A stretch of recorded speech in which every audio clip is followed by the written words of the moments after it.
Hey, what's up? It's me, Gazbot. It's day one at Power Morphicon. I'm walking through the Hasbro booth. Look at these suits. Lovely, lovely. Let's see what's happening. It's time. That's right. It's time for day one of Power Morphicon. It's Friday. It's 9:30, 9:40, almost 10. Look at that. It's a day. It's light. It's daylight. I'm actually more awake than I am. I didn't get a great night's sleep for whatever reason. But we are preparing to head out to get some breakfast and do load-in. Load-in is from 8 to 3, 4, whatever. And the show opens at 4. I also forgot my hand truck. I have a big full-size hand truck and I have a little folding-up one. Forgot both. Could probably get away with not doing it, but it'd be a bunch of trips back and forth, so I'm going to look into getting a $20, $30 fold-up hand truck while we're out here. Yes. So I thought I was being smart. I didn't have ice, but I put a little bit of water at the bottom of this to freeze overnight, and it worked. Didn't break it, but now there's a huge chunk of ice at the bottom that I can't get my straw through. I've been banging it and basically made it so I can't use this today. So great. However, as I said, we are going to be stopping at Target at the least, possibly somewhere else. So I might, well, I'll buy a water, soda, things like that. I might get a little cooler, not a cooler, like a fun bag, a lunch bag. I used to have a lunch bag, and I left it at a show, and I don't want to buy $5 expired Diet Cokes, as the big dog reminded me I did last time. True. So I will be hopefully doing that. And yes, I need breakfast still, so it looks like I look like I'm awake because my hair is awake, but my eyes are not awake, and my heart is not awake, but my mind is awake. But your power is awakened. My power has awakened! Just went down to the front desk to ask them for a Do Not Disturb sign because we couldn't find one, and they don't have Do Not Disturb signs. Weird. Okay, what if we don't want to be disturbed? Well, I then said, okay, well, we also don't want anybody to go in and clean right now because we have stuff in there that we don't want disturbed. And he said, oh, well, it's not scheduled to be cleaned anyway. So, okay, that's fine. We didn't want it, but it is weird that they did not clean the rooms. Maybe they clean it when we check out. But again, more back to the Do Not Disturb. Like, I don't know. It is a weird hotel. It's a weird hotel. Denny's was good, but IHOP is home. Had some IHOP. Realized I forgot my hand truck, both my folding and my big one. My big one's fine. My folding one is a pile of garbage, and I've been meaning to get a new travel one anyway, and I'm looking at this. About 25 more than I spent for my last one. My last one fell apart after about a year, and this one has the flat bottom, so I don't need bungee cords, I don't need to tilt it, and it collapses to be pretty flat, so I don't think it'll take up too much room in the car.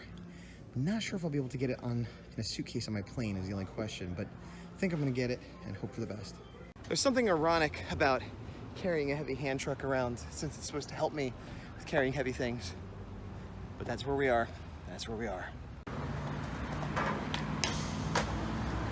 I had a lot of coffee, and I don't want people to go, hey, you smell like coffee and onions. I want them to go, we like your art.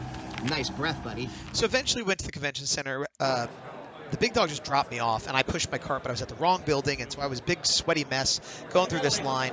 Luckily, because it was a vendor, I was able to skip most of the line. So we're here starting to set up. Haven't done much yet.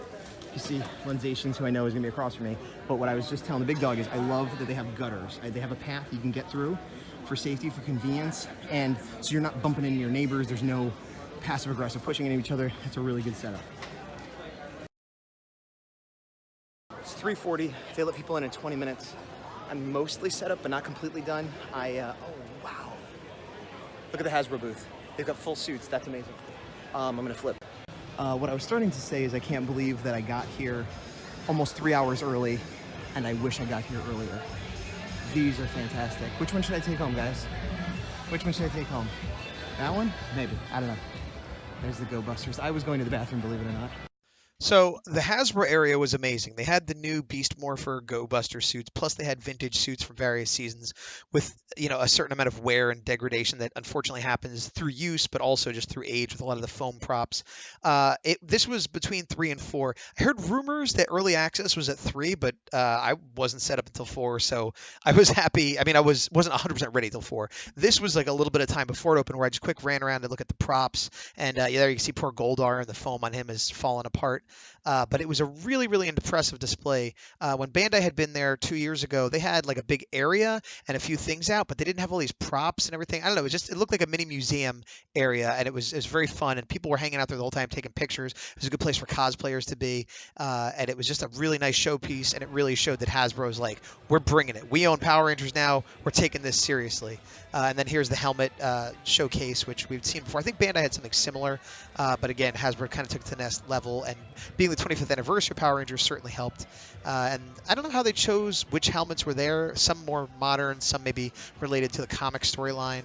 A lot of good ones. A couple of my favorites, including RPM Black, and in a minute I think there's Jungle Fury Red, which is another one of my favorites. So I was happy. This guy's art looks cool. He's got a, where is it? Was there Mazinger Z or Great Mazinga? Nicey nice. Cool things. So once the doors opened at 4, there wasn't a huge flood because I guess the original system had gone down, so they were winging it, and it was taking a little longer. And also, once everybody got in, they ran to the exclusive lines, they ran to the celebrity lines. And so while I was nervous and sweating to hurry up and get set up in time, I ended up sitting there. All of us in the artist alley ended up sitting there looking at each other for the first hour, which was a little bit of a bummer and depressing. And I started kind of getting down after all the work I'd put in and the effort I'd put in. But then I was like, you know what? I'm going to do some art. So I drew this red century with the Copic markers, which I've also been practicing the color a bit more. And that made me feel better. This was probably on my way to or from the bathroom or a quick break to get a drink. There's CS Toys, which is an online seller out of Japan, I believe, but they come out here at Power Morphicon. And they had the Tamashii Nations booth, which strangely had old sets of samurai. A couple cosplayers came by. Here's Lightspeed Red. I took this picture and I was like, come on, give me an action pose, buddy. And he's like, yeah, here I am. So I don't know what time it was, but people started trickling over, started getting some work. And like I said, it was a little bummer in the beginning, but here you can see I had a commission to do a sketch cover of Dino Charge Purple. And, you know, it just started getting busy. And even if you're not selling, once it gets busy, it feels a little better. And I did start making some sales. Here's a Psycho Red cosplayer with his image, his namesake. And I was walking by, there's Brendan Meha, I hope I'm pronouncing his name correctly, Dino Charge Red, who I saw around a lot. He was very accessible. There's the big dog watching my booth. And he seems kind of like the new JDF, where he's just doing flips and he's involved in everything and he loves the fandom. And, you know, he's a very good ambassador of the brand, is what I mean. And a smiling fella. He's always smiling. At night, we had VIP access. It was a group, it was a party. It was a VIP access to Gold and Platinum and actors and everybody else. And it wasn't like take pictures and autographs, which is why you kind of just see us outside, because inside you're not supposed to do that. And it was a little awkward. It was huge. There was a lot of people, and there were a lot of celebrities there, but it was just, you know, they would be crowded by people either they knew in the industry and you didn't want to like break up them meeting their buddy from a while ago, or there might be some awkward fans asking them a million questions that you couldn't get involved in unless you wanted to be that awkward fan. And so for the most part, we kind of watched it. It was a little weird, almost like a human celebrity zoo, you know, and we weren't drinking. So like there was a big line for the bar, but you couldn't even get a soda or water. And it was nice. It was free. Well, quote unquote free, with certain packages and stuff, you know, so it's not like we were out money. And I think it went for 2 hours. We stayed for about an hour, and there were, like I said, Walter Jones was there and a bunch of people were there. The only two interactions I had were with Kelson Henderson, who I know mainly as Mick from Ninja Steel, a season which is not my favorite, but he is by far my favorite part of it. I think he's just a good actor, and he has kind of a charm and a sense of humor to him that really shone through in the character. And my ignorance is apparently he's more well known for SPD, which is one of the seasons I have not yet seen, but makes me excited to go see it. There's a picture of him out of his makeup. But I kind of hung around waiting until I had a minute. Well, he had a minute, and he was talking to somebody, but we were leaving, and I sort of excused myself. Hey, I started to interrupt. I basically said what I just said, that like I really enjoy you on the show. And what I actually says, I just feel like, you know, you really give an F. And he's like, well, this guy taught me how. And it was you know, somebody who had worked in SPD, and he was a really nice guy. We had a quick little conversation, and I said, I hope I see you more, and, you know, handshake, whatever. And it was, you know, it was cool. It was a fun, good interaction. And then I left him alone. And then on the way out, there was a bunch of other people coming by, and space people, and, you know, Bulk and Skull, which is Paul Scheer and Jason Arvey, were telling stories and being entertaining, as they always are. And there was a line of like Ranger actors either coming in or going out, and one of them was Lightspeed Rescue Red, Carter Grayson, who is played by Sean Johnson.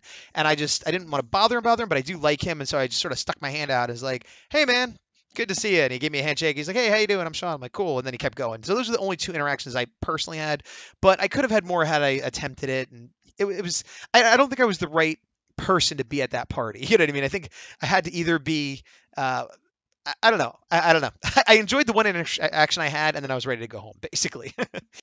And that might have been a byproduct of I had gotten ready and run around and had not had enough sleep, and then I worked the booth until 9, and then right to this party. So I was already kind of drained. We ended up going to eat at a place called Roscoe's, which I let the big dog pick because we had been going to Denny's and IHOP nonstop for me. And it's a chicken and waffles place. And I'm a vegetarian, and I didn't get waffles. What I did get was a little egg dish and some grits, and they were both delicious. We also ran into a toy vendor pal of ours named Scott there, so it seemed like a popular place to go. Forgot to take a picture in the beginning, but you could see I certainly enjoyed what I had.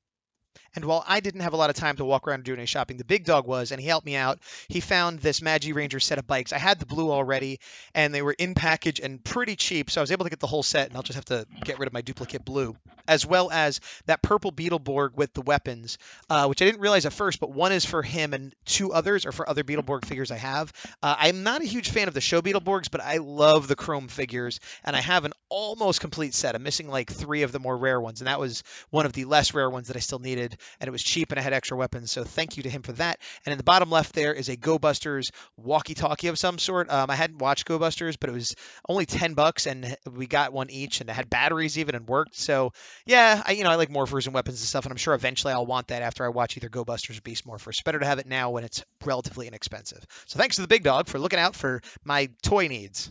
Meanwhile, in other news, I ran into J-Man, who is a guy I know online from toy communities, from Collection DX, so it was crazy to actually meet him in the flesh for once after years of sort of knowing him. And then this was the sketch cover I had that I was going to finish at the show the next morning. As slow as it was in the morning, it did get busy later, and I made a bunch of sales, had a bunch of conversations, so I wasn't really able to work on it. And I thought about doing it the next day because I was tired, but I felt like, you know what, let me just finish it, have it done. Did the Copics, did the color, so I'd have it ready first thing in the morning in case I got more commissions or was busy. I wouldn't have to stress about it. Gods. Nothing here falls. Nothing. It would fall.